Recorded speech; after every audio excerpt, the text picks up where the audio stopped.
Hi, welcome to my channel. Today I'm going to talk about depression, or as I would like to call it, bipolar depression.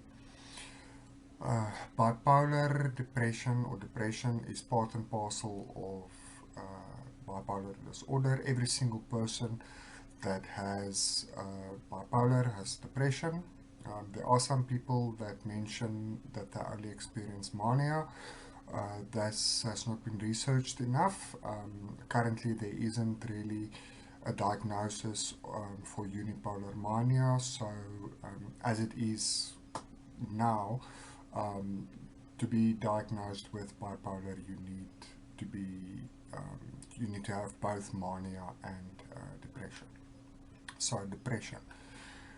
Every single person experiences depression. You had a bad day at work, you had a fight with your boss, you have issues with your partner, you have financial issues. All of this causes depression or the blues or feeling bad about something. Um, that is not bipolar depression. Bipolar depression is the same as unipolar depression, or is it, as it's called clinically, a major depressive disorder. Um, it is something that is caused by whatever is not working correctly in your brain. The causes of depression or bipolar depression is not really known. There's a lot of research, there's a lot of suggestions, there's a lot of papers that suggest what might cause it. To ask what causes depression, you must ask what causes bipolar, and we don't really know. Some suggest it's genetic, some suggest it's chemical imbalance in the brain. There's not really consensus about what causes it. Now,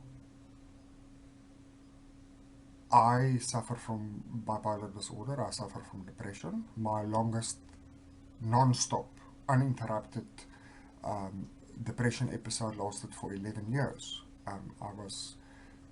In those 11 years, I did not experience one single moment of stability or mania. I was depressed non-stop, to the point that I tried to commit suicide twice, of which one was a very serious attempt in which I almost lost my life. Now, in my support group, a lot of people mention that their family, their friends, society in general, have this notion that it's something you can just, snap out of. You can't. Telling somebody with depression to snap out of it is like telling somebody with diabetes to start producing insulin. They can't.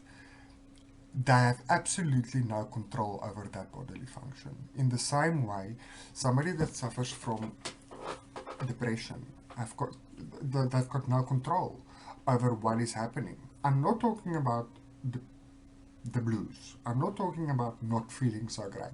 That you have control over. You can change the situation, or you can do something that you love or whatever, and that's going to most probably, not always, but most probably, change how you feel. Not with bipolar.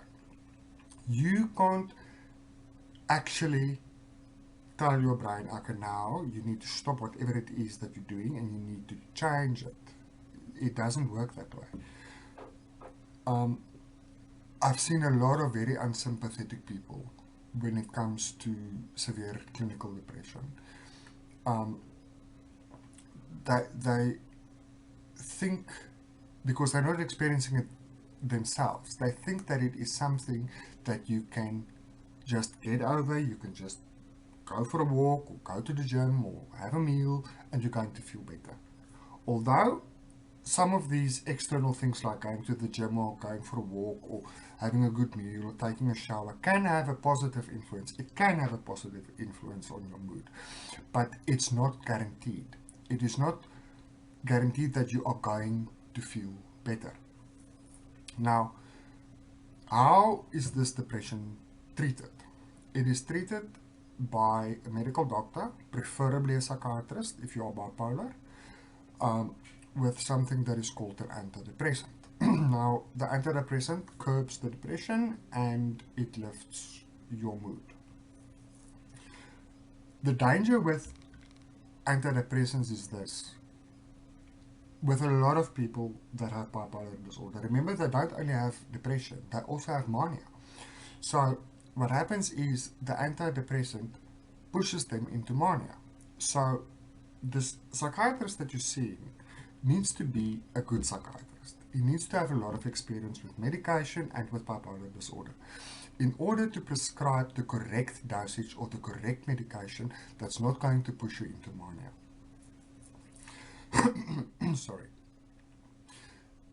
Another very serious thing with depression is that a lot of people with depression try to commit suicide, or they succeed with suicide. It is because that they are feeling so bad and so hopeless and so lost that the only thing that they can think of is to end their own lives. That's a very, very, very sad thing. Imagine feeling so bad and not having control over it. Not because you had a fight with your partner, not because you didn't win the lottery, because of something that is physically happening that you have no control over. Imagine feeling like that so bad that you end your life. It is a very, very sad reality of bipolar disorder, and that is why it is so vital that you get good support and join a good support group and get a good therapist and a good psychiatrist. And if the medication isn't working, tell your doctor so that he can try a new cocktail of medication. And if that is not working, try another cocktail of medication until something is working. Those are just some of the facts about bipolar disorder. But what is, depression. But what does it feel like if somebody does not experience depression the way that we do, the way that I experience depression? I can only speak for myself. I can't speak for anybody else. What does it feel like? It's like sitting on the side of your bed and you're staring at the wall and nothing makes sense. Not even the color of the wall makes sense to you. Your partner can come in with your favorite movie, with pancakes. You're not interested. It doesn't make sense to you. You don't want to take part. You don't want to go out. A lot of people with depression sleep because they're so tired and they feel so bad that the only thing that seems to help is to sleep. In my worst depression 20 years ago, I slept up to 18-20 hours a day. I would only get up to smoke and to maybe have a shower, and then I would sleep again. Fortunately, those days are long gone for me. That doesn't happen with me anymore. It's a feeling of being completely hopeless. You lose hope. Something that I say a lot in my support group is if you lose hope, then you're in trouble. And that is what they do. They lose hope. You feel as if nothing is ever going to come right again. Depression in bipolar is not something that can be brushed off. It is not something that you can joke about and say, oh, you know what, it's not that serious. It's like telling a cancer patient, you know what, the pain that you're feeling is not that bad. You're not going to tell that to somebody that's suffering from cancer. What that person is experiencing is very, very real to them, and they feel it with a lot of emotion.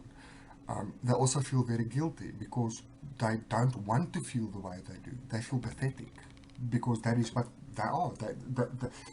You sit there and you feel useless. Nothing that is usually important to you is important to you anymore. You don't even want to take a shower. It may sound disgusting, but I've spoken to people that haven't that's in a depression that didn't shower for 2 weeks. Now that doesn't make them filthy. It doesn't make them bad people. It is because that they don't see the need. Why must I shower? Why must I get up and face the day?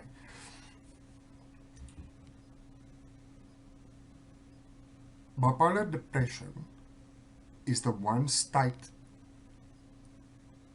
personally, that, in my personal opinion, that I think is the most serious, because it causes a person to lose hope in life, to not be interested in their partners, in their children, in their pets, in eating. They start drinking, they start using drugs. That's another thing. A lot of people with depression self-medicate. That's not being a junkie. It's very important to see the distinction here. It's called comorbidity. It means that you suffer from bipolar disorder and you also suffer from addiction.